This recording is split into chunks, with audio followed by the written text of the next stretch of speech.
बिस्मिल्लाहिर्रहमानिर्रहीम। अस्सहाबी का नुजूम बिअय्यिहि मुक़्तदैतुम इह्तदैतुम।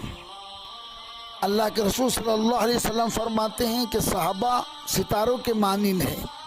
तुम किसी की भी इत्तिबा कर लोगे तुम कामयाबी के मंजिल पे पहुँचोगे, यानी जन्नत के रास्ते तक के पहुँचेंगे। यानी सहाबा का जो तरीक़ा है वो जन्नत का तरीक़ा है। जो सहाबा के तरीक़े पे चला गोया वो जन्नत तक के पहुँच जाएगा। तो जिस तरीके से मर्द के लिए सहाबा की ज़िंदगी है, इसी तरीके से हमारी औरतों के लिए सहाबियात की ज़िंदगी है। हम देखिए कि सहाबियात के अंदर क्या वो जज्बा ईमानी था कि जब भी उनके कान में हुक्म आता कि भाई ये रसूलुल्लाह सल्लल्लाहु अलैहि वसल्लम का फरमान है तो फ़ौरन उसके ऊपर अमल क्या करती थी। आज भी हमारे घरों के अंदर तालीमें होती हैं। रमज़ान के महीने में कितने हदीसें हम सुनते हैं, तो हम इसकी कोशिश करें कि जो भी हदीस सुने उसके ऊपर अमल करें, तो इंशाअल्लाह उसका नूर अल्लाह हमें आता फरमाएंगे। हमारा ईमान बढ़ेगा, ईमान के अंदर मजबूतियाँ आएंगी जिससे हमारी दुनिया और आखिरत दोनों संवर जाएंगी। एक वाक़या सुनाते हैं सहाबियात का कि अल्लाह और उसके रसूल का हुक्म सुनने के बाद फ़ौरन किस तरीके से अमल करते हैं। हज़रत सफ़िया बिन्त शैबा रज़ी अल्लाह ताला अन्हा फरमाती कि हम हज़रत खतीजा रज़ी अल्लाह ताला अन्हा के पास बैठे हुए थे।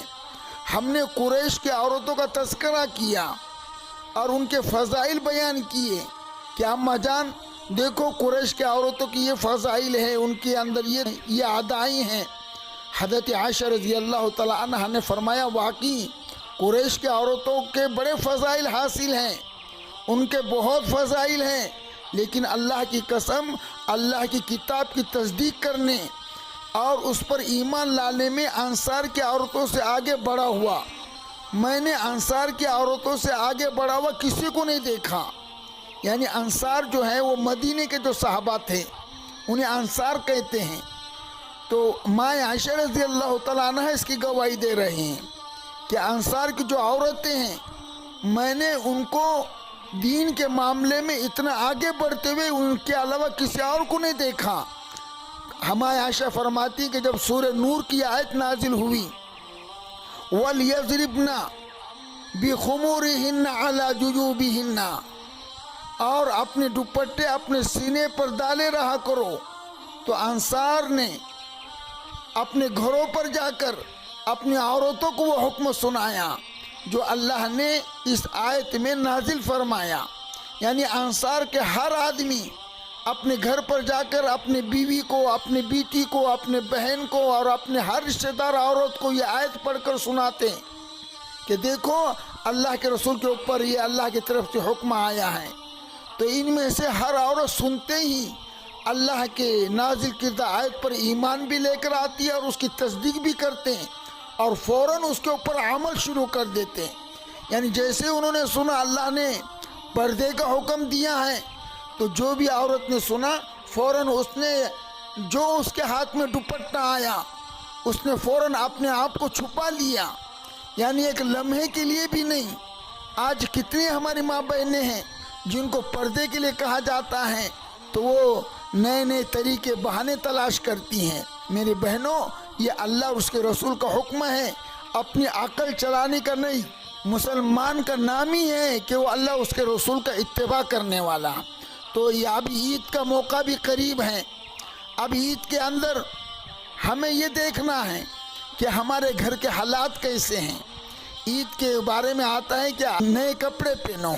नए से मुराद ये नहीं कि आप मार्केट में जाके ख़रीद करने में, हाँ अगर अल्लाह ने माल अता किया है तो नए कपड़े ख़रीदो, लेकिन अगर उतनी इस्तेदाद नहीं है तो किसी से कर्जा लेकर नए ख़रीदना ये किसी भी सूरत में दुरुस्त नहीं है। बल्कि ये कहा गया है कि ईद ये खुशी का दिन है।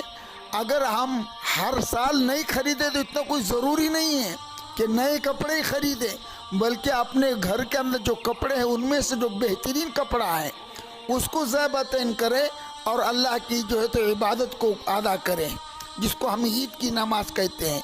लेकिन आज ये देखने में आया है कि हमारे बहनों के अंदर दीन का फ़हम कम होने की वजह से वो मर्दों के ऊपर ज़ोर डालती हैं بلکہ میں نے ایک جگہ کا ایک واقعہ سنا کہ وہ عورت اپنے میکے اپنے شوہر کو چھوڑ کر اس لیے گئی کہ اس نے مجھے عید کے لیے جوڑا نہیں خریدا۔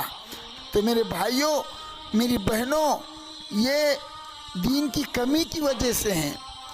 ہاں اگر اللہ وسعت دیں تو پھر خریدو اچھے سے اچھے کپڑے، لیکن اگر نہیں ہے تو قرضہ لے کر نئے کپڑے لینا، قرضہ لے کر گھر میں اچھا یہ کرنا، یہ مناسب نہیں ہے اور یہ اسلام کا طریقہ نہیں ہے۔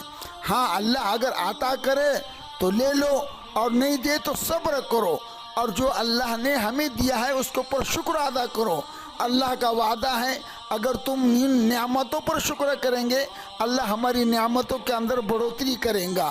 تو اب یہ رمضان کا وقت ہے، عید کی خریداری کا وقت ہے، سب اپنے حیثیت کے مطابق دیکھیں، یہ نہ دیکھیں کہ میرے پڑوس کے اندر کیا ہو رہا ہے، بلکہ یہ دیکھیں کہ اپنی حالت کیا ہے، اپنی استعداد کے مطابق۔ یعنی عید ایک خوشی کا دن ہے، اور ایک دنیاوی چیز کے لیے ہم اپنے خوشی کو غم کے اندر بدل دیتے ہیں، تو یہ دنیا کے لیے ناراض نہیں ہونا، بلکہ اللہ نے جو عطا کیا ہے اس کے اوپر راضی رہنا ہے۔